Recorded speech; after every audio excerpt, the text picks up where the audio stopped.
کوارسو diplomacy, ایک ایسی ایک جبری سفارتکاری جس کے اوپر آپ ایران کو مذاکرات کے ٹیبل پہ لے کے آنا چاہتے ہیں، مگر اس کو ایک اپنی شرائط کے اوپر چاہتے ہیں کہ وہ سرنڈر کر دے۔ ایرانی اس وقت بہت درست پرسیو کر رہے ہیں کہ ٹرمپ چاہتے ہیں کہ ایران جو ابھی تک سروائیو کر سکا ہے، میں جیتنے کا لفظ نہیں استعمال کرتا، جنگ میں کیا کسی نے جیتنا ہے، لیکن وہ چاہتے ہیں کہ جو کچھ جنگ میں امریکہ حاصل نہیں کر سکا وہ اسلام آباد کے اندر ٹیبل کے اوپر آ کر ایرانی وہ جے ڈی وینس کے یا ٹرمپ کے حوالے کر دیں۔ اس کے لیے ٹرمپ کوارسو ڈپلومیسی، جس کو ہم نے ایک دو روز پہلے ہم نے ویلاگ کیا اور اسے ایک میڈ مین تھیوری کہا، کہ جس میں آپ ان کو کہتے ہیں کہ گریٹ ریلیشن شپ ہے ہمارے ایران کی قیادت کے ساتھ اور ہم سب کچھ مل کے کریں گے، اور ساتھ پھر یہ بھی کہتے ہیں کہ بلاکٹ بھی ہے اور 4 ہفتوں کی بمبنگ بھی ہے۔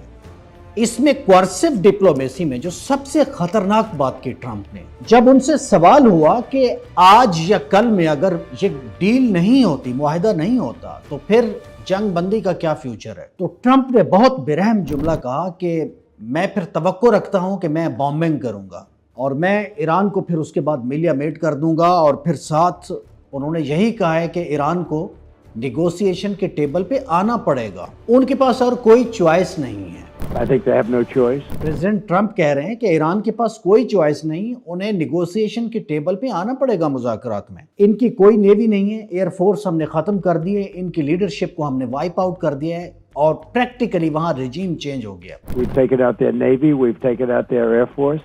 we've taken out their leaders, frankly, which does complicate things in one way, but these leaders are much more rational. It is regime change, no matter what you want to call it.